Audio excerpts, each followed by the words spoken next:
इटावा में ब्राह्मणवाद की विभत्स रूप ने सबको हैरान और शर्मसार करके रख दिया है। सोशल मीडिया से लेकर सड़क तक अब यह चर्चा का विषय बन चुकी है कि आखिर कोई किसी के साथ ऐसा कर कैसे सकता है, और अब इस पर सियासत भी अपने चरम पर पहुंच गई है। अखिलेश यादव और चंद्रशेखर आजाद जहां इसे पिछड़ों और दलितों के सम्मान से जोड़ रहे हैं, वहीं डिप्टी सीएम केशव प्रसाद मौर्य कह रहे हैं कि आरोपियों के खिलाफ कड़ी कार्रवाई की जा रही है। अखिलेश यादव विशुद्ध राजनीति कर रहे हैं।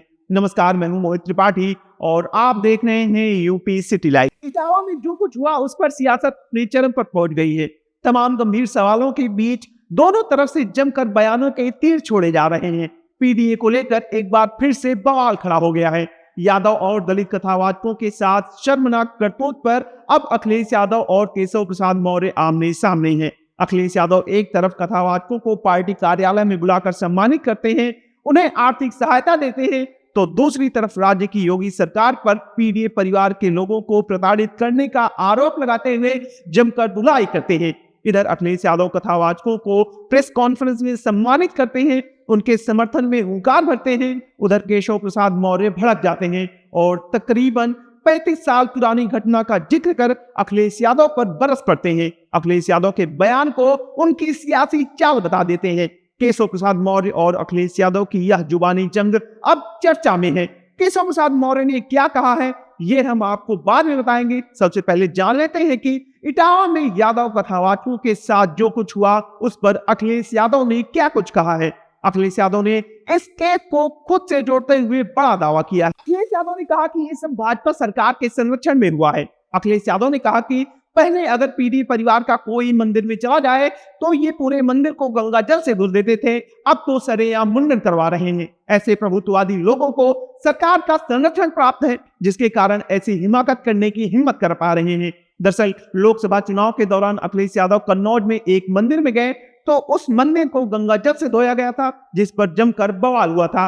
और अब अखिलेश यादव इटावा मामले को खुद से जोड़ते हुए इसे पीडीए के लिए सबसे बड़ी लड़ाई बता दिया। सुनिए अखिलेश यादव ने क्या कहा। इस सरकार में बैठे लोग लगातार अन्याय करा रहे हैं। वो प्रभुत्ववादी लोग, वर्चस्ववादी लोग, प्रभुत्ववादी लोग लगातार पीडीए परिवार के लोगों को डरा रहे हैं, धमका रहे हैं, अपमानित कर रहे हैं। सोचने का सवाल यह है, भागवत कथा सबके लिए है, भागवत कथा सबके लिए है।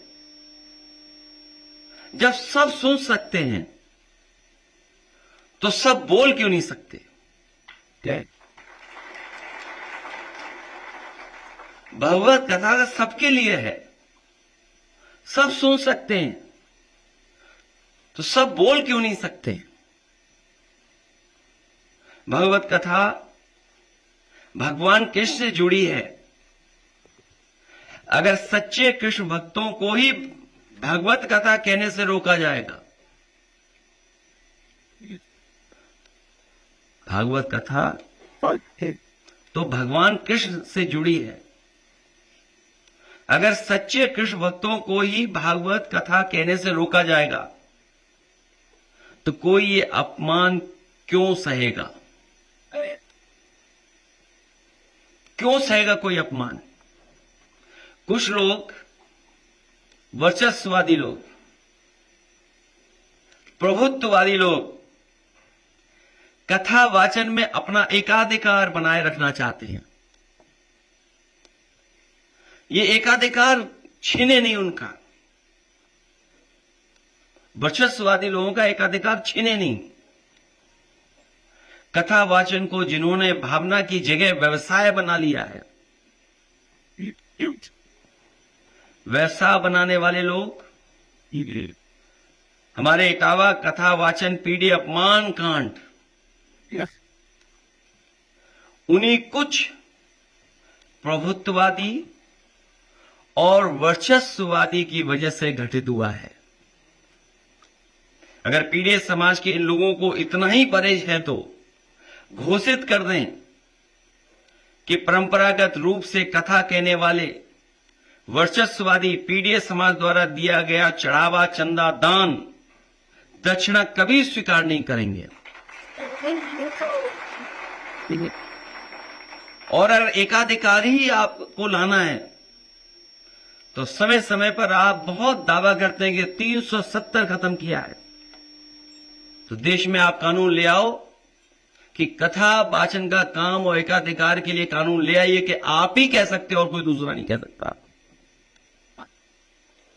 अगर पीडीए समाज से इन लोगों को इतना ही परहेज है तो घोषित कर देंगे परंपरागत रूप से कथा कहने वाले वर्चस्ववादी पीडीए समाज द्वारा दिया गया चढ़ावा,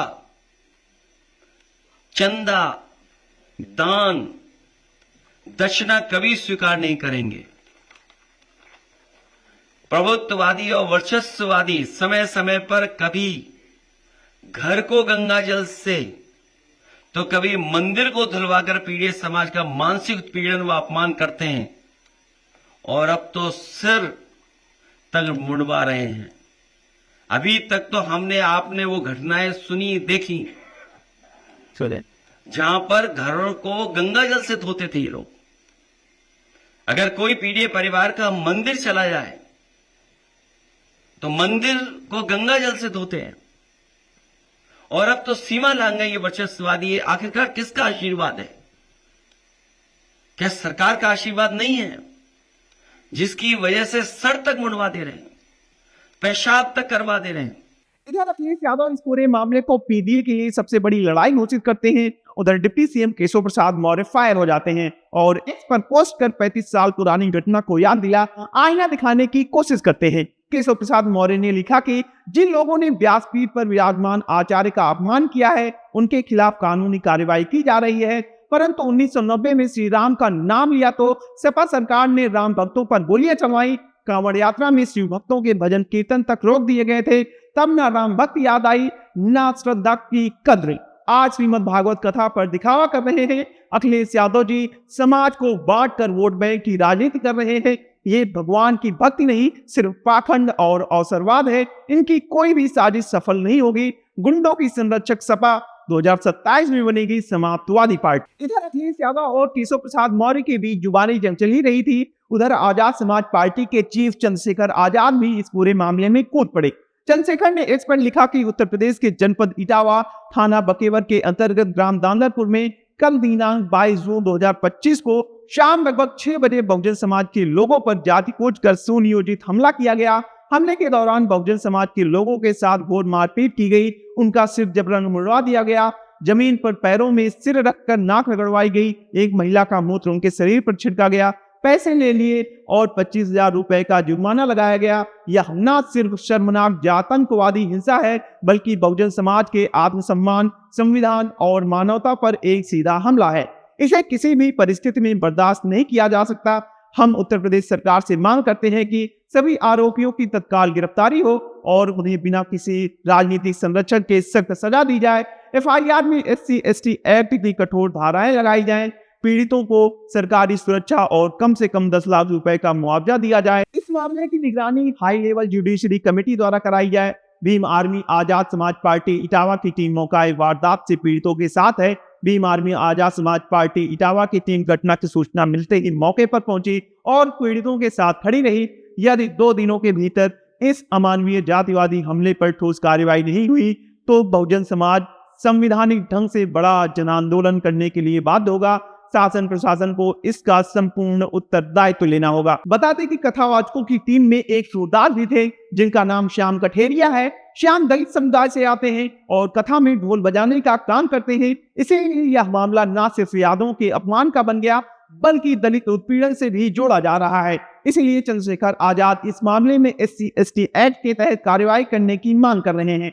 आपको बता दें कि इटावा के बकेवर थाना क्षेत्र के दादरपुर गांव में भागवत कथा कहने के दौरान कथावाचक और उनकी मंडली के साथ जाति को लेकर गांव वालों ने बेहद अमानवीय कृत्य किए। गांव वालों ने कथावाचक के साथ न सिर्फ मारपीट की बल्कि मंडली के सदस्यों का सिर मुंडवाया, पैरों में नाक रगड़वाई, कपड़े फाड़े, साथ ही पैसे और सोने की जंजीर तक को छीन लिया, जिसका वीडियो सोशल मीडिया पर वायरल हो गया, जिसके बाद हंगामा मच गया और अब हर तरफ इसी की चर्चा हो रही है। आपकी इस पूरे मामले पर क्या राय है हमें कमेंट सेक्शन में जरूर बताएं। अगर वीडियो पसंद आया हो तो वीडियो को लाइक करें, शेयर करें, साथ ही यूपी सिटी लाइव को सब्सक्राइब करना ना भूलें। मिलते हैं किसी नए रिपोर्ट के साथ, तब तक के लिए नमस्कार।